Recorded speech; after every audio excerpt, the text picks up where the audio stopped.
Welcome to the Untold Tales Audio Anthology's Encore presentation. Written by Don Muchow and narrated by Melissa Del Toro Schaffner. Destiny's Doorstep. The white man's dead forget the country of their birth when they go to walk among the stars. Chief Seattle. As he clambered down the rocky path to the meeting with Ukwa, Delvin Chance couldn't get a tune out of his head. That tune was Dvorak's Symphony No. 9, the New World Symphony. It was the stuff of old westerns, at the same time wild and sweeping, subtle and mysterious, and full of promise. At the bottom of the steep tree-shrouded path was a clearing, and in that clearing, on top of a feldspar outcropping and shrouded by a dark cover of vlai leaves, stood Wah, placid, wide-lipped, and expressionless, like a frog Buddha. Scarcely 1,000 meters away, the scout ship Alyssa Minyard hovered over a thicket of iridescent woolana grass that blew back and forth in the wind, driven like seaweed at low tide. All the way down, he'd been beaten in the face by tiny branches that nicked and whipped his face like bamboo. It was punishing to travel even a short distance in this wilderness. It had taken him almost 90 minutes to hack his way through the fibrous mass just to keep his appointment. Not that the Elman cared about time, but Delvin's bosses did. He wondered why Wah hadn't picked somewhere more public. God damn it! Delvin muttered as his foot shot out from under him and his backside met with a sharp edge of a rock. Tomorrow morning, that was going to hurt. You've been fighting the land for over an hour, Wah said in a gruff, musical gurgle. Who is winning? Delvin picked himself up. The Elman was smiling. It had taken him a while to tell their facial expressions apart, as they had different bone structure and a different culture. And the absence of a threat telegraphed the broad, rubbery grimace as the reflection of an amused internal state. Beyond the forest, the wind was picking up. Most likely they were in for storms. Delvin hoped they didn't interrupt communications with the Minyard, his only link to the outside world. Let's get on with this, he said. Patience, countered Wah. I know you seek treasure. That is transparent, and the Elmen wish no hostilities. We will show you. This way. With that, Wah hopped effortlessly off the rock, clambered down through the vines, and onto a sun-mottled bark pathway that wandered aimlessly deeper into the woods. He waddled happily forward, as though guiding Delvin to the planet's most precious treasure were, well, a walk in the woods. With the brewing storm, but without the benefit of the wind, the air was incredibly humid. Delvin wiped a trickle of sweat from his neck. This had better be good, he mouthed, more to himself than anyone. Nevertheless, Wah picked it up. Oh, it is good, he chirped. The greatest treasure lies ahead. Back on Earth, the Elman ambassador Mukmatal-E strained to be heard above the din of the United Nations General Assembly. Please, shouted Secretary General Wells, let him speak. Model cleared his throat, a sound which was disconcerting to most humans, as it sounded like a really loud, crude belch. As stated before, he began, we have no use for the resources you wish to trade. We are happy where we are. But my people would like to reiterate that the object referred to you as GRS 1915+105 should remain off limits. That, said Iranian President Suleiman Gorfrani, is not for you to decide. Your people are primitive, have no use for it. You don't even understand it. Who is to stop us from taking it? The U.S. ambassador raised an eyebrow, but didn't say anything. A hubbub arose somewhere in the back of the chamber, but it died down swiftly. Mottle's face remained expressionless, but it seemed that he sighed. "Do as you wish," he said. "It is not mine to give. But civilizations greater than yours have tried to take GRS 1915 with disastrous results." And in short order, the most well-armed nations of Earth proclaimed, with cold conscience, their peaceful intent. Almost 9 hours had passed since Delvin Chance disappeared into the forests. Wah showed no signs of tiring, and worse, Delvin still had that same little piece of Dvorak running through his head. His feet hurt, and he tried to make light conversation. "So, how long have the Elmen been on Shangri-La?" he asked. "And why is it called that?" "Perhaps 4,000 years, said Wah. "Our history is spotty.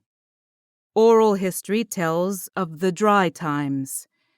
We brought on much of the change ourselves, by not honoring the land. Some clung to the old ways. The rest of us tried to preserve what we had. As to why Shangri-La? Well, it is a peaceful existence, one we struggled to achieve.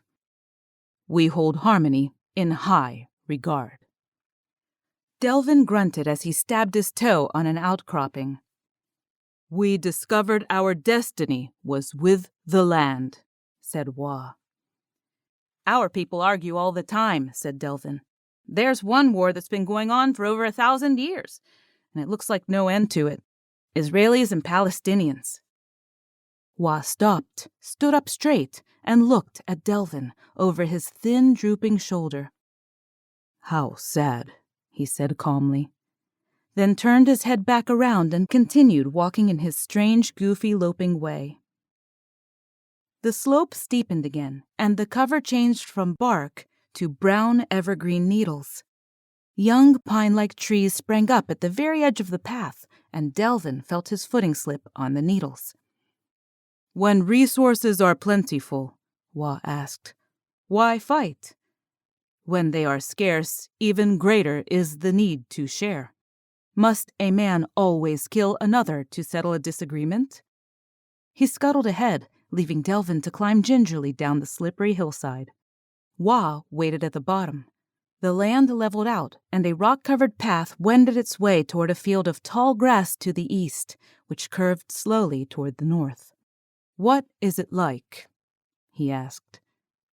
"War, I mean. We have not seen it in a long while." Del's gaze tracked along the dirt path, and the land opened up into what might have easily been the virgin Great Plains known to the Oglala Sioux before the arrival of the white man. On a seemingly infinite sun-yellow field of grain, beneath the slate-blue thunderscape, as far as the eye could see, grazed thousands of lumbering beasts, each perhaps a half a ton in weight. "Sweet Mother of God!" he exclaimed. "That is beautiful!" It started raining, and Wah hurried him along the path. "Better hurry," he said. "Treasure awaits." In the interstellar void, 8 trillion kilometers from GRS 1915, the Freya Kirkland materialized. As he lit a bowl of Libris from an ornate console table in his quarters and inhaled the relaxing, thought-enhancing mist, Gardner Joy smiled through narrow teeth and the nearly lipless mouth the drug had given him. He put the bowl down and exhaled. This was too easy. Mick Motley had rolled over on his people, and it was at this very moment letting slip the dogs of war. He wondered if the Elmen had dogs or knew of the concept of hunting animals. If not, well, tough. They were about to find out. Perhaps 4 days' journey from here by Zero Drive lay Shangri-La. Beautiful place, really. It was too bad what was about to happen to it. It lay in an unfortunate position, though. Of perhaps 100 candidate planets, 6 of which were habitable. It was the nearest to the threshold of the wormhole, and the most obvious outpost for expansion into the neighborhood of the large Magellanic Cloud, at whose periphery sat the massive star factories of the now absent Sodan. For Joy, control of Shangri-La meant control of the wormhole, the frontier, and bragging rights on what they found there. There had been a crimp in his plans. The Elman, whose race lived on Shangri-La, claimed as an as-yet unnamed treasure in the hinterlands of their world. He wondered absently why Model spoke nothing of it, and suspected something was being hidden. It sounded like a stalling tactic. In due time, he thought, it will all out itself. Z-drives are ready, sir. Captain Belker, a flame-haired Irishman, stood in the doorway. Joy motioned him into the room. Get us away from the horizon, he said. Then coast in. I don't want to scare the bejesus out of them until absolutely necessary. He looked around as though he were pretty certain Belker couldn't answer his next question. Where's Chance? Has anyone made contact with him yet? Not yet, sir. Big electrical storms on the surface at last report. Last transmission indicated the surface craft was transmitting okay, although the signal's off and on. His away unit is much weaker and probably more affected by the weather. How much longer before he gets back to the ship? His estimate was 4 days. That's cutting it tight. Shall I hold formation once we arrive? Joy reached for the bowl again and took another puff. For that pissant? No. Why do you think I gave him a deadline? So he'd be back on time. If he wants to go screw the natives, he'd better finish it in 4 days. Very well, sir. I'll instruct the fleet accordingly.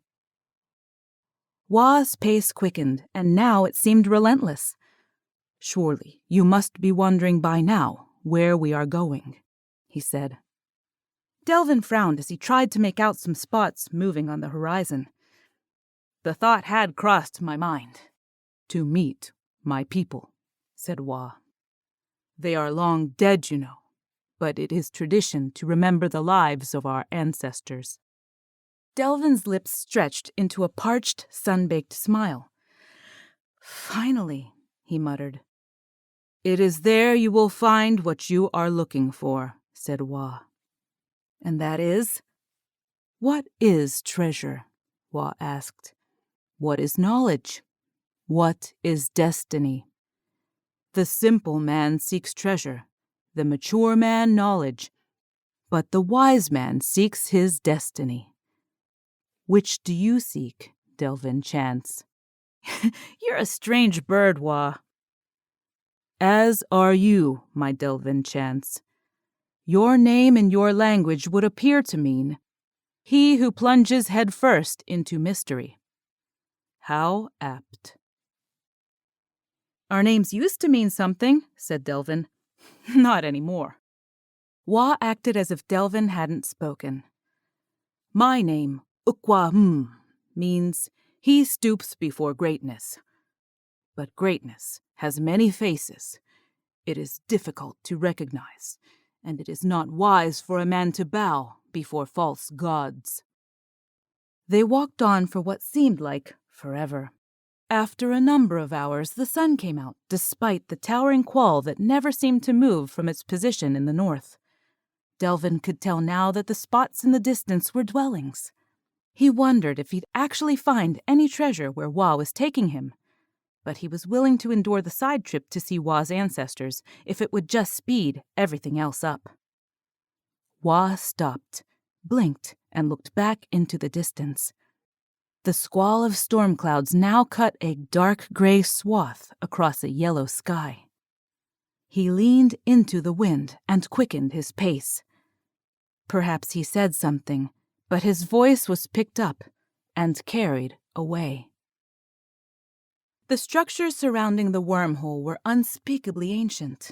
The most recent of them, a massive, half-finished cocoon-like Dyson sphere half a light-year away, was, as well as anyone from Earth could tell from meteoric damage surveys, at least 20,000 years old, and the oldest of them perhaps 100,000. It was hard to tell. The shells were in various states of completeness, and some undamaged. Regardless, there was little doubt that the Soyudan had risen to dominance and then faded into the mists of history, just as the first human tribes were mastering agriculture and flint axes. Gardner Joy wondered exactly what happened to the Soyudan and where they had gone. Certainly, anyone capable of taming the stars would have survived, but by now they could be anywhere. He flipped off the display and looked through the space where it had been, toward the command cluster of the Freya Kirkland. A handful of research vessels had weeks ago been sent in the direction of the 4 closest star factories to make a survey of the Soyudan technology and to gather what they could about the civilization. But they were undefended, and Joy was concerned about Soyudan secrets being stolen out from under them. It was 2 days now to arrival in orbit around Shangri-La. Joy could taste the adrenaline. In less than a week, he would be the new governor, and he'd pick another name for the place, more befitting his inclination. He had ordered 2 V-class destroyers into position, each armed with a bay drum liquefier, and 2 escort craft capable of taking and securing a fair number of hostages while defending themselves with the Star Splitter grazers. They were old technology by now, but nevertheless would be effective against the ragtag assortment of Elmen, who had bothered to make their whereabouts known. "What's the picture on the storms?" Joy asked the science officer. "Still building," the officer replied. "It's a pretty wild place down there. Massive mountain ranges separated by deep valleys running east-west. The dominant weather system enters these valleys from the east and builds moisture around the southern edge of the main range in the north. The clouds sit there and build, increasing the albedo and causing electrical interference until a thick cold layer develops underneath. These storms are huge, General. Tornadoes the size of hurricanes. It's like Jupiter's great red spot. Deep, violent, and persistent. Some of these cyclonic winds can form suddenly and go on for weeks without dissipating. Until they do, it's going to be touch and go getting Chance off the surface, or getting any of our people down." "Any news from Chance?" "Nothing." Joy frowned. 2 days, he said. That's all he gets. Delvin could finally tell they were ascending to the other side of the wide valley. The land had changed from an open plain to rocky hillside dotted with bushes and trees that looked like mesquite and scrub oak. It reminded him of Arizona. Wa's manner grew more urgent. When about the hurry, though, all he would say was that it was important. On the way, they reached, then passed, hundreds of abandoned buildings, each massive and constructed out of stone, sod, and timber. They looked like they had been uninhabited for a long time. "I gather this isn't where you live," Delvin said as the last of them faded into the distance behind them. "No," said Wa. "Not in those buildings. Not for a long time. Now come, let's hurry." He reached out a 4-fingered hand toward Delvin and tried to pull him along. Delvin struggled. As if to underscore Wa's urgency, some distance behind them a massive bolt of lightning struck one of the giant sod huts, obliterating it and setting the surrounding grass on fire. Then it began to rain. Yeoman Smith cleared his throat quietly at the threshold of General Joy's quarters. "Captain Belker said to wake you, sir," he said. Joy opened the door to his cabin. Smith stood nonplussed for a moment, observing that the general was naked from the waist up and wearing a pair of powder blue pants with pictures of pink bunny rabbits. "What's the matter?" barked Joy. "You never seen a man wearing pajamas?" Smith cleared his throat.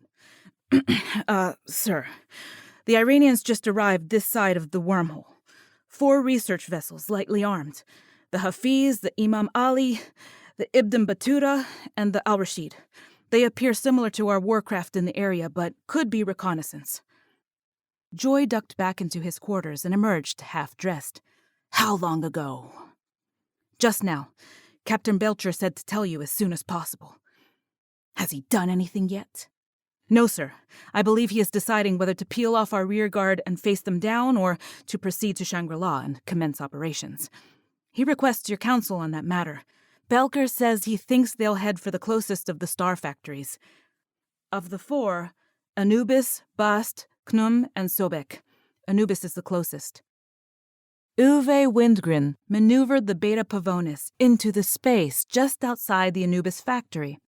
Scans for hundreds of AUs around the structure indicated that it was not only the most massive object in this region of space, but it was also the only object apart from the Beta Pavonis, and it was the size of the Earth's solar system. According to the ship's records, the area occupied by Anubis had once been the home to a low-mass X-ray binary black hole. And the Soyudan had managed not just to tame this thing, thought Uwe. They had manufactured an enclosure for it. She wondered what they would find when they landed on the outside of this fantastic, exotic structure. Even to her, as leader of an experienced cultural recovery team, it was completely unfathomable. The concussion wave from the lightning was overwhelming. Wah stumbled and fell, and Delvin tumbled over him, landing on his back. Around them, the grass smoked and burned. "That was close!" he shouted. "That was nothing," said Wah. "The weather will get much more violent if we stay here." Delvin paused. "Wah, there's something I need to tell you," he began. "It's been on my mind for a while." Just then, another violent thunderclap shook the air, and he could feel it prickling the hairs on his neck. In a surprising show of strength, Wah reached out, grabbed Delvin, and put him on his back. "You can tell me when we reach the cave." Wah broke into a run. Delvin had never seen him go that fast. He half-bounded, picking his way among the increasingly frequent rocks that cluttered the upslope. Wah had said he'd been here before, to honor his ancestors. Maybe he knew the place, but Delvin didn't. There was no way he'd make it back to the Alyssa Minyard in less than 2 days. After making one loop around the periphery of Bast, Captain Rick Peterson decided to land the Betty Jane Ferguson directly on the gargantuan toroidal structure. And unlike the crew of the Beta Pavonis, as soon as he did, everyone could feel a rhythmic vibration every few seconds through the hull of the ship. "That would be black holes passing underneath," he said. "Holy shit, it's still operational." Senior research scientist Andy Yee vocalized what most were thinking. Whoever built this would have to have cleared most of the inner planets to make the shell, then covered 2 co-orbiting black holes in some kind of structure that doesn't collapse, then stabilized the whole environment so that the X-ray beam pointed consistently in one direction. Why? Commander Stephanie Behrens looked up from her holoscreen. "I've got news for you guys. Beta Pavonis just completed her scan of Anubis, so it's not Soyudan technology we're looking at." Less than 24 hours remained, and General Joy was pacing nervously on the bridge of the Freya Kirkland. The U.S.-led alliance had managed to summon 12 additional battlecraft into Shangri-La space, with a rear guard of 4 light strikers closely watching the Iranians, making for a total of 16. Since the Iranians arrived and started making their way slowly toward Anubis, a diplomatic vessel from Turkey, the Kemal Ataturk, had appeared between the U.S. and the Iranians. Joy wasn't pleased. "They get so much as a parsec from any one of the star factories. I want them struck out of the sky and pushed into the X-ray beam so it looks like an accident." "Aye, aye, sir," said Belcher. He looked up at Joy. "A few questions if you don't mind." "Go ahead." "Suppose Chance doesn't return within 24 hours. "I want those little Elman shits cowering under rocks," said Joy. "Maximum force. I don't care if he's still down there." Delvin and Wah sheltered under an overhang about 1,000 meters up the mountainside. The weather was not as severe here, mostly gusting winds and constant cold rain. Delvin tried to slake his thirst under a rivulet of water that poured down from the edge. "What was it you wanted to tell me back there?" Wah asked. Delvin looked out into the distance. The storm seemed to be moving south. It looked pretty powerful. "I'm not going to make it back by tomorrow," he said. "That is right," said Hua. "When we met, you said you wanted to be shown my people's treasure. Our journey is almost complete." "Back there," said Delvin, "you said that a simple man seeks treasure, a smart man seeks knowledge, and a wise man seeks his destiny." Hua nodded. "My superiors gave me 4 days," said Delvin, "to negotiate with you for your people's treasure. After that, they plan to take it by force." He sighed heavily. "That's what I wanted to tell you. I have betrayed you." "You have not," said Hua. "You followed me here. You told the truth. And now you will see your destiny." "And what is that?" Hua said. "Your people plan to use Shangri-La as a staging ground for taking the Gloy." "Gloy?" "There are shells built around very dense stars." "The star factories!" Delvin exclaimed. "Yes!" Then he paused. "Wait, so you knew about this all along?" "Of course. We knew you would come.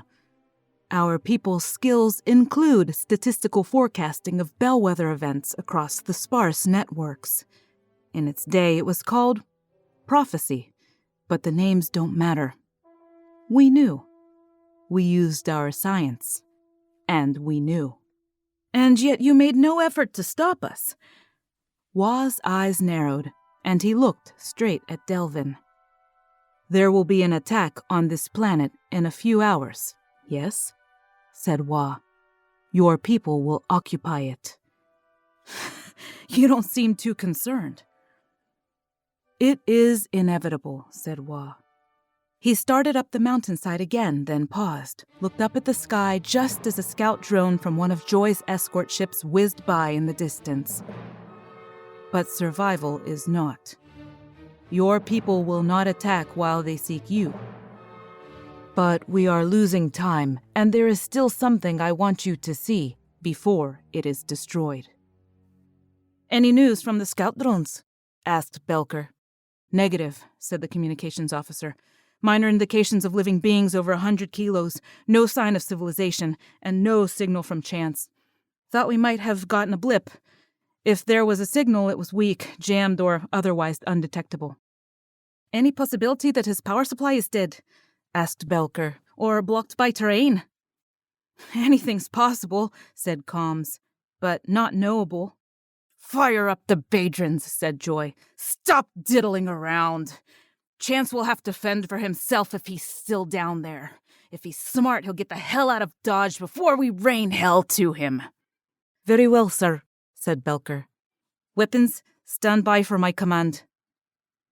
At the top of the ridge, the land leveled out, and Devon and Hua came to a huge hole in the mountainside that might have been a cave, had the perfectly circular opening not betrayed artifice.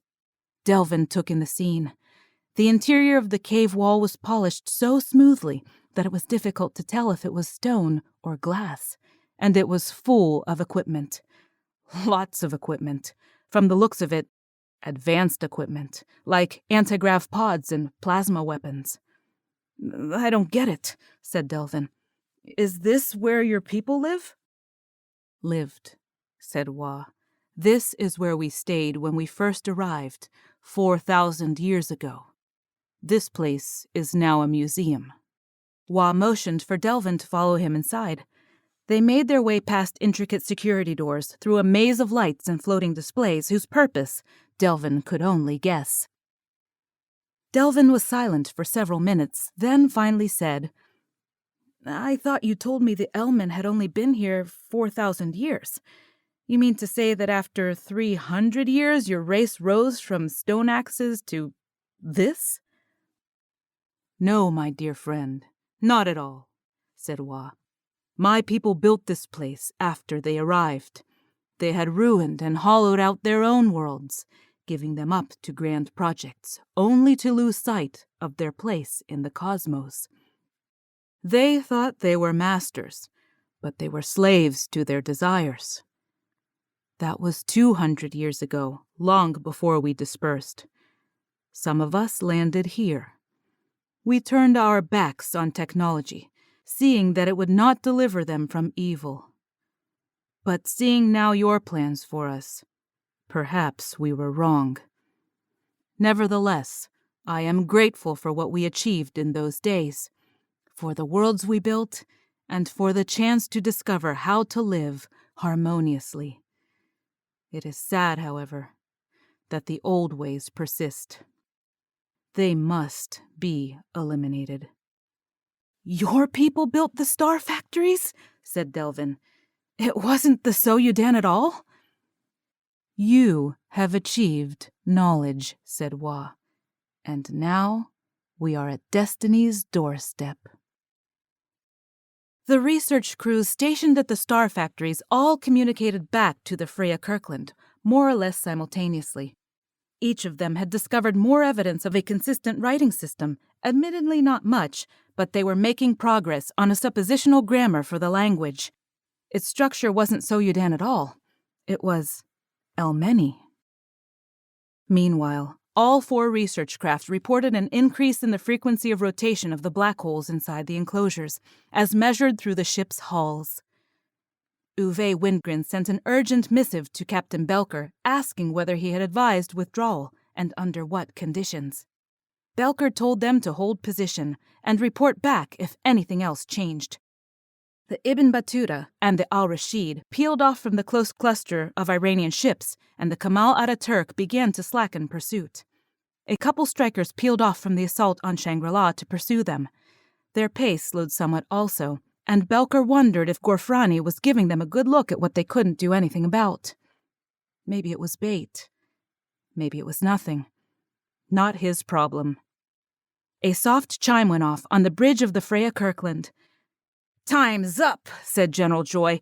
"Time to cry havoc and all that." "Commence firing," said Belker. Wa and Delvin emerged from the cave entrance just in time to see the colorless sweep of the Beidrun liquefier strike the mountains across the valley. Somewhere up there stood the Alyssa Minyard, now likely a heap of smoking ash. "Molecular disruptors," said Wa. "Very impressive. Your people have come quite a ways in just 10,000 years. 8, said Delvin flatly. "And I can't say it's progress." An area several hundred feet in amplitude simply disappeared from the underside of the mountain. The cap of it collapsed into the empty space below in a deafening roar so thunderous, even at this distance, that it made Krakatoa and several recent nuclear explosions pale by comparison. It wouldn't take long for the ash cloud to reach them, even at altitude, and Joy hadn't even fired the grazers yet. A second nearly invisible beam plowed silently through the middle of the valley, digging deep into the ground and releasing towering geysers of crustal rock and mantle from a fissure that must have been several kilometers wide. "Impressive indeed," said Wa. "It is a shame that we will not survive to tell of it. But our people will. Elsewhere from here, they will learn the long lessons of history." "A wise man seeks his destiny," said Delvin. "You knew all along that they would destroy this world. Christ, you didn't even fight back." He looked up at the sky and sighed. "Wah, I'm a damned fool." With his thin fingers, Wa reached out a hand and placed it on Delvin's shoulder. "I pity your people," he said, "but you and I will meet the great consciousness as friends." And for the first time since humans stood erect, the ancient star cannons of the Elmen powered up and aimed in unison at Earth. Thank you for listening to this encore presentation from our archive of original short stories. We sincerely love our listeners, fans, patrons, and supporters, and would love to hear from you. Keep in touch with us and let us know what you think about our podcast, our stories, and your listening experience. The best way to do that is to subscribe on our website, untold-tales.com. That's untold-tales.com. tales.com. We want to make sure that we are creating stories and an experience that you're enjoying. So subscribe on our website. That'll put you on our email list so we can keep in touch with you. And thank you for listening. Have a wonderful day.